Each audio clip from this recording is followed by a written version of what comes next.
Hello friends, good morning. Welcome back to my channel study with SK. आज हम लोग फिर 50 महत्वपूर्ण क्वेश्चन को देखेंगे। आज का पहला क्वेश्चन है, फोर्ब्स की वर्ष 2022 की सूची में शामिल भारत की 6 महिलाओं में एक प्रमुख महिला है श्रीमती सोमा मंडल। ये भारत की सार्वजनिक क्षेत्र की किस कंपनी की सीएमडी है, मतलब अध्यक्ष है? तो इसका आंसर हो जाएगा आपका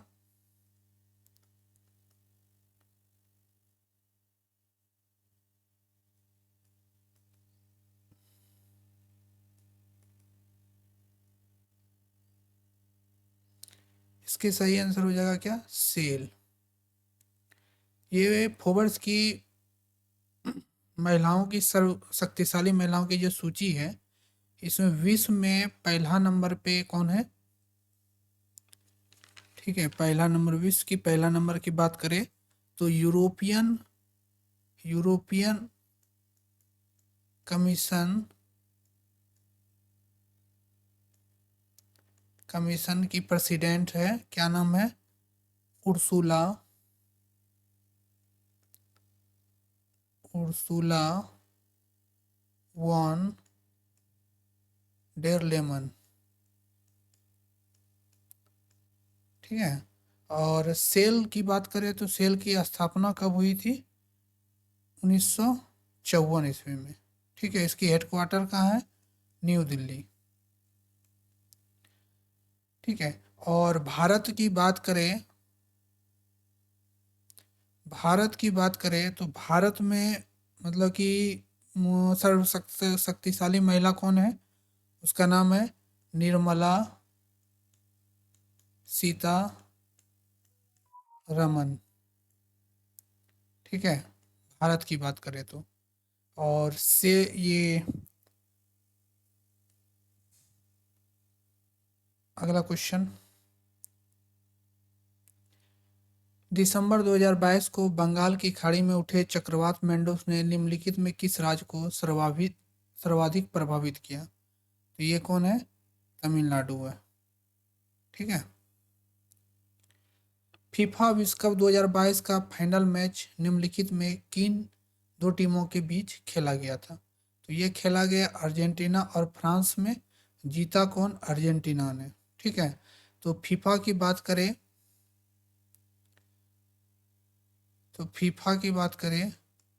तो फीफा का फुल फॉर्म क्या होता है? Federation federation international international D football association.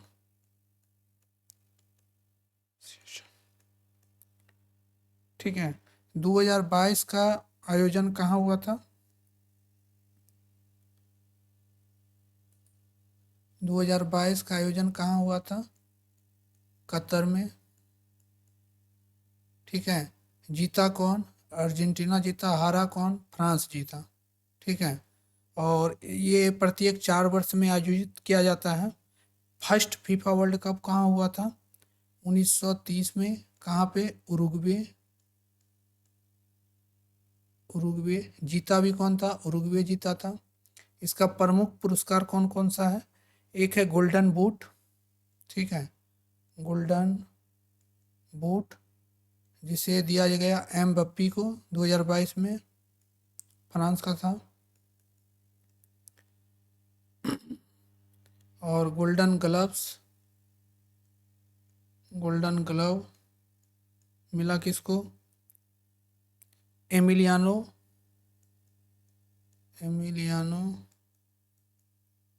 Martinez. ठीक है। और गोल्डन बॉल मिला किसको? Lionel Messi. ठीक है। युवा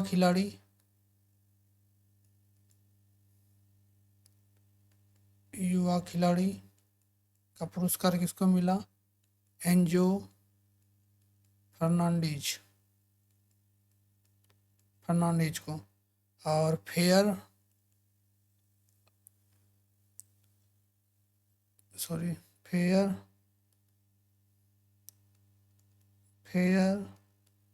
प्ले अवार्ड मिला किसको? इंग्लैंड को।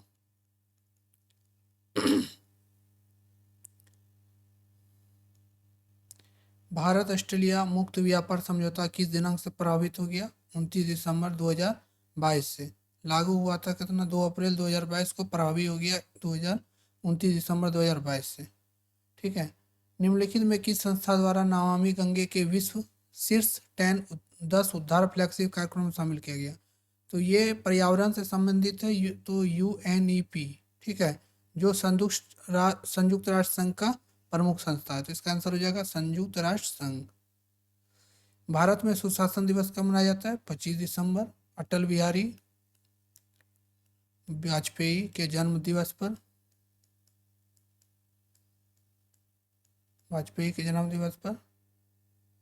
ठीक है। सितंबर 2022 में निम्नलिखित में किस राज्य या संघ शासित क्षेत्र को देश का पहला स्वच्छ सुजल प्रदेश घोषित किया गया? इसका सही आंसर होगा अंडमान निकोबार द्वीप समूह। वैदिक सिटी की स्थापना निम्नलिखित में किस शहर में की जा रही है? तो अयोध्या में की जा रही है। निम्नलिखित में से किसे नेपाल का प्रधानमंत्री नियुक्त किया गया? तो यह है पुष्पकमल दहल प्रचंड। भारत के गणतंत्र दिवस 2022 के समारोह में निम्नलिखित में किसे मुख्य अतिथि के रूप में आमंत्रित किया गया? तो मिस्र के राष्ट्रपति थे अब्दुल फतेह अल सीसी। निम्नलिखित में से कौन उत्तरी अमेरिका की द ग्रेट लेक्स नहीं है? देखो, द ग्रेट लेक्स क्या, द ग्रेट लेक्स कहाँ पे स्थित है? ये उत्तरी अमेरिका में,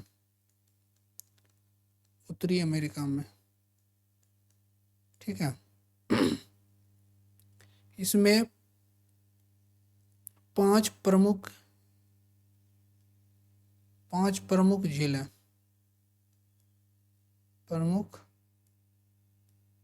झील हैं, ठीक है। तो पहला कौन है?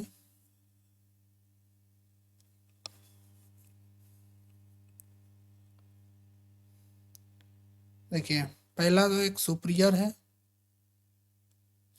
है, दूसरा ह्यूरॉन है, तीसरा एरी है, ठीक है। उसके बाद है एक ओंटारियो।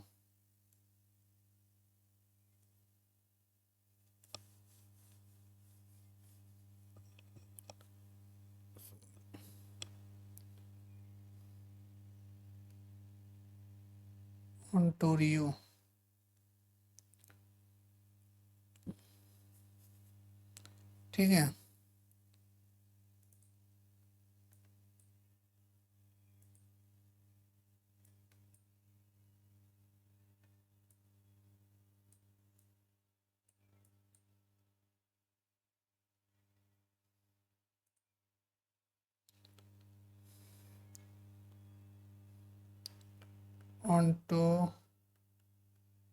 ओंटारियो, ठीक है। एक है मिशिगन, तीसरा है ईरी, ठीक है। तो लेक्स किस में नहीं है? एक विक्टोरिया में नहीं। कौन कौन है 5 प्रमुख? ह्यूरॉन, सुपीरियर, एरी, ओंटारियो, मिशिगन और ईरी तो है ही, ओंटारियो और मिशिगन, ठीक है। इसमें मिशिगन जो है ना, ये सारा मतलब सिर्फ मिशिगन कहाँ है? USA में स्थित है, ठीक है। सॉरी, उत्तरी अमेरिका में मिशिगन पूरे उत्तरी अमेरिका में स्थित है। बाकी बात 4 जो है ये उसके बॉर्डर पर स्थित है, ठीक है। तो द ग्रेट लेक्स क्या है? तो 5 प्रमुख झील हैं। कौन कौन? ह्यूरॉन, सुपीरियर, एरी, ओंटारियो, मिशिगन। एक बार फिर से, ह्यूरॉन, सुपीरियर, एरी, ओंटारियो, मिशिगन, ठीक है। सुपीरियर जी विश्व के सबसे बड़े मीठे पानी या ताजे पानी की झील है, ठीक है। अगला है निम्नलिखित किस पर्वत श्रृंखला के नवीन पर्वत है? तो ये हो जाएगा अल्पस। प्लेट वर्तन सिद्धांत के अनुसार पृथ्वी के स्थल मंडल कितने बड़ी और कुछ छोटी प्लेनेट होता है? इसका सही आंसर हो जाएगा 7। कौन सुमेलित सही नहीं है? नैनी झील उत्तराखंड में सही है, चिल्का झील उड़ीसा में, ये भी सही है, वुलर झील कश्मीर, ये भी सही है, विमेडाल झील महाराष्ट्र में नहीं, ये है केरल में। ठीक है। भारत के योजना आयोग ने भारत को कितने कृषि जलवायु क्षेत्र में विभाजित किया? इसका आंसर है 15। भारत के प्रायद्वीपीय पठार का आकार क्या है? प्रायद्वीपीय पठार पेनिसुलन, देखिए लगभग त्रिभुजाकार है, त्रिकोण। भारतीय मृदा विज्ञान संस्थान Indian institute of soil science का केंद्र कहाँ स्थित है? भोपाल में। इसकी स्थापना कब हुई थी? 1988 ईस्वी में। ठीक है। किस उद्देश्य से हुआ था? मृदा विज्ञान पर वैज्ञानिक अनुसंधान को बढ़ावा देना। लावा पठार के किस प्रकार की मिट्टी प्रचुरता होती है? काली मिट्टी की। वायुमंडल की कौन सी परत रेडियो प्रसारण को मदद करती है? यह है आइनोस्फीयर, आइनोस्फीयर या आयन मंडल, आयनमंडल। इसी को बोला जाता है थर्मोस्फीयर। ठीक है, तो इसका आंसर हो जाएगा थर्मोस्फीयर। निम्नलिखित में कौन सी नदी भ्रंश घाटी से होकर बहती है? तो इसमें दो प्रमुख नदी है, एक है नर्मदा, दूसरा है ताप्ती। ठीक है, और दोनों पश्चिम दिशा की ओर बहती है। ठीक है, तो इसका आंसर क्या हो जाएगा? ताप्ती।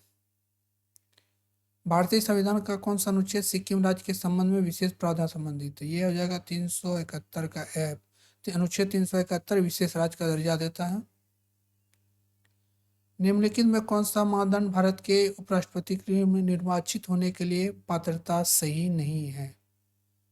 ठीक है, तो ये होगा, ये सब तो चाहिए ही।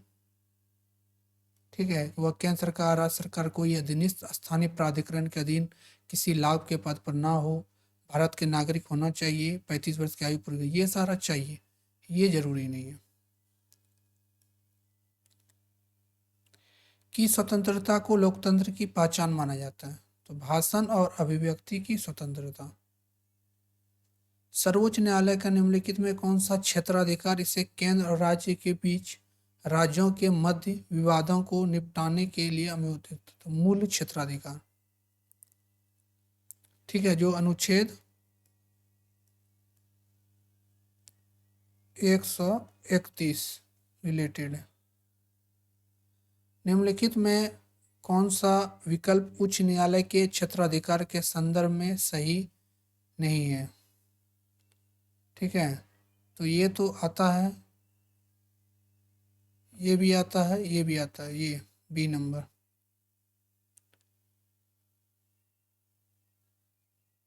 भारत के संविधान के अनुच्छेद 51 का क के अनुसार प्रत्येक भारतीय नागरिक का यह कर्तव्य है कि वह संविधान का पालन करे और उनके आदर्शों और संस्थानों का सम्मान करे। संसदीय प्रणाली के तहत राष्ट्रीय स्तर पर सरकार कौन चलाता है? तो प्रधानमंत्री और मंत्रिपरिषद। 73वां संविधान संशोधन कब हुआ था? बताइए। 1993 में। किससे रिलेट है? तो पंचायती राज व्यवस्था से। ठीक है, तो 73वां संविधान संशोधन 1993 के तहत ही पंचायती राज व्यवस्था को संवैधानिक मान्यता प्राप्त हुई। उच्चतम न्यायालय के न्यायाधीश को केवल किसके सिद्धांत पर हटाया जा सकता है? ठीक है, तो केवल महाभियोग द्वारा। कैसे? सिद्ध एवं दुर्व्यवहार के पक्ष। ठीक है, ये दोनों सदन के संसद 2/3 बहुमत पारित करके, बहुमत पारित करके। ठीक है, अदालतों के किसी विशेष आदेश का अर्थ है कि गिरफ्तार व्यक्ति को अदालत के समक्ष पेश किया जाना चाहिए। यह है बंद प्रत्यक्षीकरण। निम्नलिखित में किसका उल्लेख भारतीय संविधान में मौलिक कर्तव्य के रूप में नहीं किया गया है? तो इसका अर्थ बड़ों का सम्मान करना, इसका उल्लेख नहीं मिलता है। सार्वजनिक संपत्ति की सुरक्षा करना, ये इसका मिलता है। देश की रक्षा करना, शांति सद्भाव को बढ़ावा देना, ये तीनों का उल्लेख मिलता है, इसका उल्लेख नहीं मिलता। निम्नलिखित में किस आयोग ने सिफारिश की थी राज्यपाल की नियुक्ति निष्पक्ष होनी चाहिए? ये है सरकारिया आयोग। केंद्र और राज्य के बीच संबंध इसी से रिलेटेड है। ये किसकी अध्यक्षता में किया आयोग की स्थापना हुई थी? तो इसका नाम था, पूर्व सेवानिवृत्त न्यायाधीश थे रंजीत सिंह सरकारिया।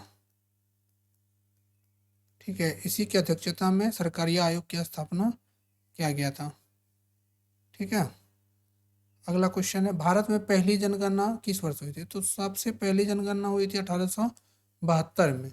इस समय गवर्नर जनरल कौन थे? Lord Mayo. ठीक है, और पहला दशकीय जनगणना मतलब कि 10 वर्ष में अंतराल में जो होगा, पहला हुआ था 1881। उस समय था लॉर्ड रिपन। यह भी पूछा जाता है एग्जाम में, लॉर्ड रिपन। ठीक है, और स्वतंत्र भारत का पहला जनगणना, स्वतंत्र भारत का तो बात करें तो कब हुआ था? 1951 ईस्वी में। तो ये बड़ा तीनों इम्पोर्टेंट है। भारत की पहली जनगणना अगर पूछा तो 1872 में लॉर्ड मेयो के शासनकाल में, पहला दशकीय जनगणना 1881 में लॉर्ड रिपन के साल में, और स्वतंत्र भारत का पहला जनगणना 1951 ईस्वी में। 1885 में कांग्रेस के पहले अधिवेशन में कितने प्रतिनिधियों ने भाग लिया था? 72 प्रतिनिधियों ने। निम्नलिखित में किस क्रांतिकारी समूह के सदस्यों ने 1927 में सहायक पुलिस अधीक्षक जॉन सॉन्डर्स की हत्या कर दी थी? ये थे हिंदुस्तान रिपब्लिक एसोसिएशन। इसमें भगत सिंह थे,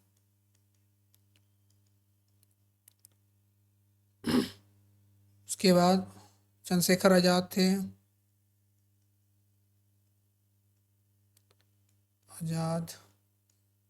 राम प्रसाद बिस्मिल।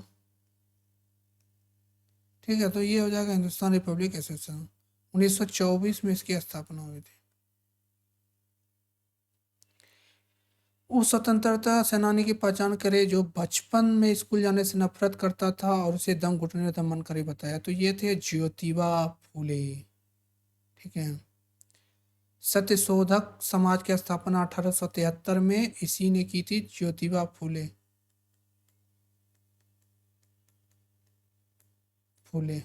किस? बॉम्बे प्रेसिडेंसी में।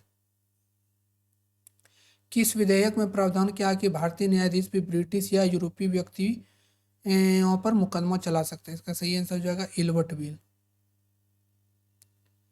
निम्नलिखित में से किस शासक के शासनकाल में उपधातु मुद्रा बिलियन करेंसी ने चांदी के सिक्के को लगभग पूरी तरह प्रस्थापित कर दिया था?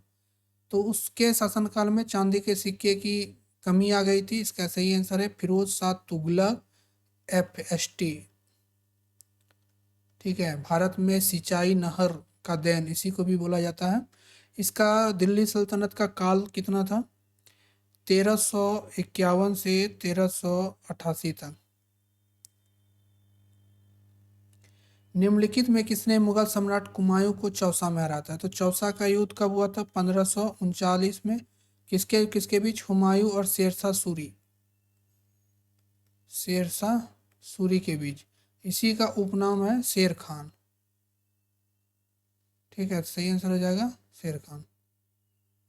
अशोक ने अपने सामाजिक को हल करने के लिए नियुक्त किया गया था। किसको? समाज को मतलब कि न्याय पर के लिए। इसका आंसर है धम्म महापात। मतलब समाज में किसी भी प्रकार का बुराई हो या किसी भी प्रकार का हल मतलब कि करने के लिए धम्म महापात की नियुक्ति की थी। पोहार या कावेरीपट्टनम किस राजवंश का पतन था? तो इसका सही आंसर हो जाएगा चोल वंश का। समुद्रगुप्त की माता किस गण से संबंधित थी? तो समुद्रगुप्त की माता का नाम थी कुमार देवी।